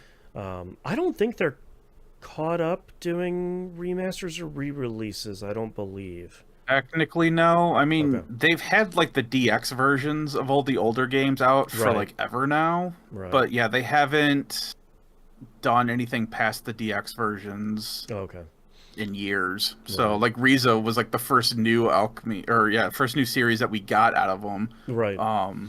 And that one, like they didn't even do DX ones for those because they're pretty much like, the system is what it is now. There's no quality of life stuff that we need to add for these. Right. So... Yeah, this one seems a bit more action-based than some of the other ones. A little bit more 100% action-based now. Yeah. How are you feeling about that? I'm fine with it. Yeah. Everyone who's previewed this game so far and has played it says it works really well, and I'm fine if the action is good. Right. What I'm not fine with is a lot of times where everyone does like these half measures of, well, it's kind of command based, but it's kind of action based, and it sucks in both, worlds kind of thing. Right. So, from my understanding, you do get like either a crossbow or a gun or something like that. You obviously get a motorcycle for fast traveling. It is more open world. Looking. Yeah, you go trailer fast. We're watching, that thing's cooking. From what I was hearing, so there's base building and stuff. I didn't know about that until recently. That's kind of got me stoked a little bit because don't say that around him. We're building a whole town around a castle. No, Hey, Boston, just think about Dark Cloud 2 for a while, and then you'll be fine. Oh my God, Dark Cloud 2! If I could play Dark Cloud 2 again, taking pictures of everything, building a city. That game's so good. I miss that level 5 studios. It's just. But anyway, compared to level 5 we have right now, man, that's they're in bad shape, man. Yeah. But yeah, so this is turning out to be a very interesting title. A lot of people who have played it, it does seem kind of mixed, but not hugely mixed. It seems to be, from what I was seeing, everyone's generally positive on this game. There's just like a couple systems here or there where they're like, that's kind of a weird decision to have made for the series, but they're trying something because it is a new series for this, probably a new trilogy based on all of their other games. Yeah, it would seem that way. So it's like they always do new systems and stuff like that. It's the same thing with like the Sky games. There's like every once, or like with East, every once in a while you hit a certain point, it's like, okay, we're just going to do completely new systems now. So that's why this one's open world. It's like it's the first time Gus has made a open world game. So, true. That'll be interesting. So I'm super excited to check it out. Yeah. I don't know when, but one day. The next 6 months, hopefully. It's going to show up on my door soon. Right. Yep, fit in the schedule. All right, that's all of our releases. We do have a news story this week because I thought this one sounded wild. There might be an Xbox partner handheld coming later this year. This news story was kind of in flux for a couple of days because this is a pretty heavy rumor. Seems to be mostly coming out of Tom Warren from The Verge, which, don't shoot me if I'm wrong on that one. That looks like Xbox and Asus might be working on a partner handheld, which turns out will likely be like the ROG Ally, their kind of Steam Deck competitor. That's going to have the Xbox branding on it and potentially have like an Xbox button, kind of like you'd see on an Xbox controller. But it will largely be an ROG Ally. This is seemingly different from the things Phil Spencer was talking about last year, which is them saying, "Hey, we're prototyping. We're looking at making our own handheld as like an Xbox handheld thing." This is also the same thing Sony was talking about last year of like, "Yeah, we're totally gonna make a handheld. Don't worry about it. Not the Portal. Don't worry about that. That's go buy Portal." Yeah. But like, we're making something different here. The interesting thing about this, sort of two interesting things. One is it's rumored to be running Windows with kind of like an Xbox layer on top of it. If I was to guess, they probably sort of try to mimic what's running on the Series consoles to try and have like a kind of unified UI. And then Tom Warren on The Verge says that Microsoft is currently working to, as they say, dissolve the barriers between its console and Windows game stores so that purchases and data can work between both seamlessly. It's called Project Bayside, which would be really nice because you're running 3 storefronts right now: the Xbox store, the Game Pass store on PC, and then the Windows game store, whatever the hell that's called, because Microsoft keeps changing the names of literally everything. Look at one of the 4 Teams apps you have installed. I think this is interesting as like a kind of potential stopgap between maybe Xbox coming out with their own handheld and them trying to maybe get a piece of the Steam Deck pie of like, well, ROG seems to make a really great one. I haven't gotten hands on it. Yeah, from what I understand, the more recent iterations of it have been pretty solid, like review-wise. Like, it seems to be pretty great. And also, it's a way to get into that market and not spend an absolute boatload of money doing it. Yeah, your own R&D and stuff like that. Yeah, like it's easier to make a deal with Asus and say like, "Hey man, slap an Xbox button on this thing, put the Xbox branding on it. You can say it's presented by Asus and it's an ROG, whatever." Like, you can say all that. You'll be able to jailbreak it and put Steam and everything else on it absolutely, as well at the day same one. time. Yeah. So, and like, I wouldn't be surprised if you could just exit out of the Xbox interface. Xbox version, because if it's running Windows, there's very little reason for you not to say, "Hey, let's just get to the desktop." But I wonder how much of that, like, if you don't want to do the R&D, which I understand, to make your own handheld,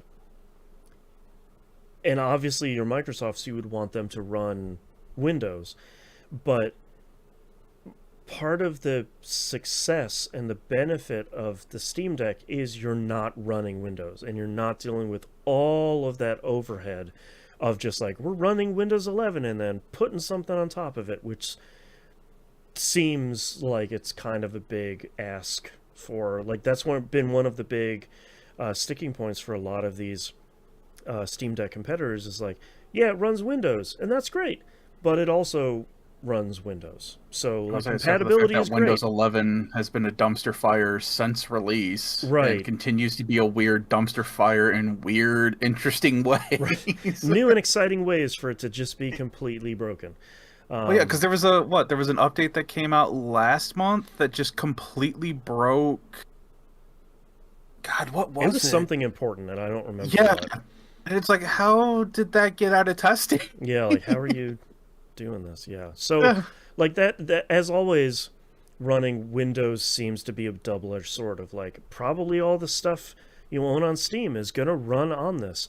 You can run stuff from the Game Pass store. You can do all that, but you're also still running Windows. So that seems kind of chancy. Plus, I'd be curious on what did they mention, like a price range or anything for this? No, this is really just in the rumor phase of like. Okay. It seems like the rumor initially started off as like Microsoft and Xbox are putting out their own branded handheld, and everyone's like, oh, that probably not. And that turns to be, oh, Asus is putting out an ROG Ally Xbox branded thing with maybe kind of a different coat of paint on it. It's like, okay, that sounds more like a thing that would happen pretty quickly. Well, that's actually what I was trying to look up real quick too, is to see how much. Oh yeah, how much the Ally is? Yeah, compared to Steam. Let's go with the Z1 Extreme. If I go to Extreme Best sounds Buy, pretty good. Yeah. Best Buy has it for $649.99. Okay, so it's right there with the higher end Steam Deck. Yeah.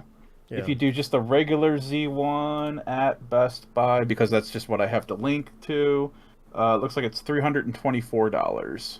That's not bad. And not available currently in new condition. Selling like hotcakes.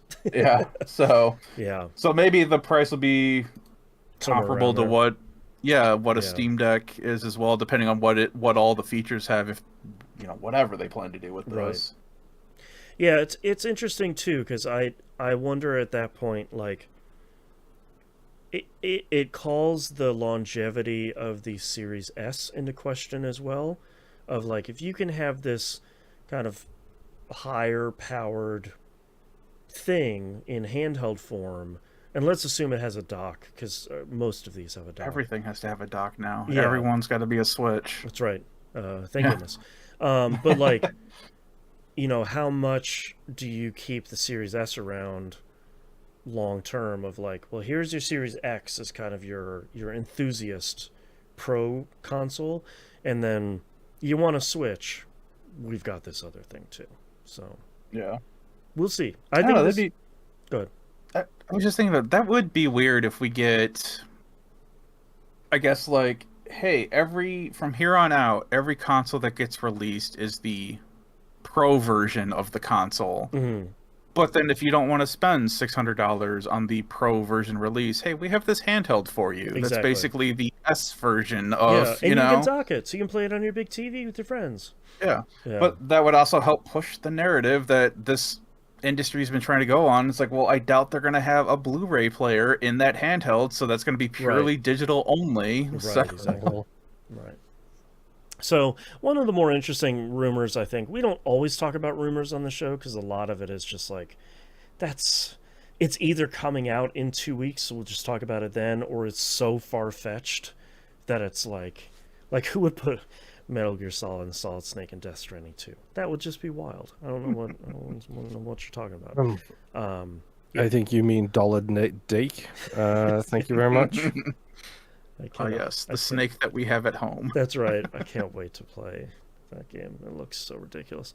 All right, that's all of our news stories for this week. Thank you so much, everyone, for listening. If you'd like to visit us, you can do so at tvgp.tv.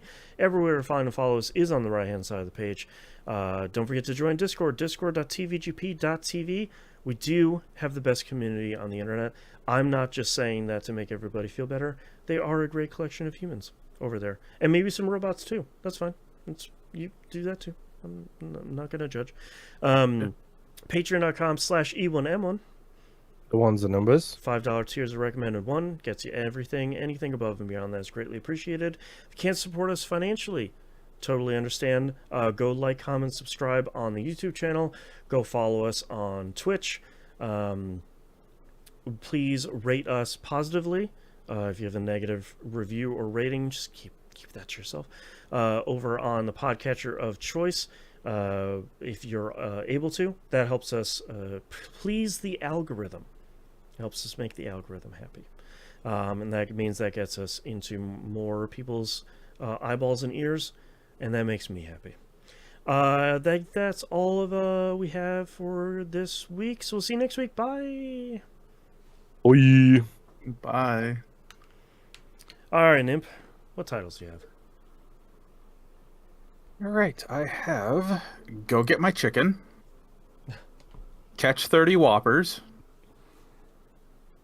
Nice Little Snackle, Finally Got Good, They Busted In Through the Toilets, and The Wet Bandits. All right, Moon. What do you have? 30 Whoppers. We're gonna go with Piglets. The timer is running down. The Wet Bandits and Dollard Dake. I have bobbed into the fishing minigame. I have witnessed all of the monsters. I'm just going to eat the steak, catch 30 Whoppers, or 30 Whoppers, either one, and nice little snackle. I think 30 Whoppers showed up on all of our lists. 30 Whoppers is fun to say. It is. Yeah, I'm down with that. That's my leading one. Do we want to do 30 Whoppers or catch 30 Whoppers? I had Catch, but I don't care. I think that sounds a little better. I think I'm good with Catch. Okay. I'll circle this one. I think that sounds like it's right. a winner. I'm ready. Oh, I am ready as well. God, Shrimp is crying outside the door right now. He wants a is- Whopper. There is a storm going on above my head, and I don't know what it is. It sounds like somebody is moving a house. Oh, well, hopefully not your house. I was like, someone's just dragging Yeah, a couch fingers across crossed. the floor. That's right. Redecorating. Basically, Woo! All right. Did you say you're ready, Moon? Yes. Yep. All right. Let's get started in 3, 2, 1. This is That Video Game Podcast, episode 908 for March 17th, 2025. Catch 30 Whoppers. A new mechanic for Endgame. Who would have thunk it? Couldn't imagine eating that many malted milk Whoppers. All right. Thank you very much, everyone, for hanging out with us. Hey. Yeah. Yes. You want to know what they're called in England? What? What? Maltesers. Do you guys like Whoppers? I do. I don't. I think they're great. Okay. Oh, you do? Okay. I don't mind them every once in a while, but it is definitely a weird texture. Yeah, I have to be in the right mood for it. Otherwise, I'm like, get out of my mouth. But yeah, if Yep. I see a bowl of them, that is not the first thing I'm going for. No, yeah. No. Would be more likely to steal the bowl than the bowl of Whoppers. That's fair. That's fair. All right. Thank you very much, everyone, for listening and watching. We do greatly appreciate it. And we hope we'll see you next week. Bye. We. Bye.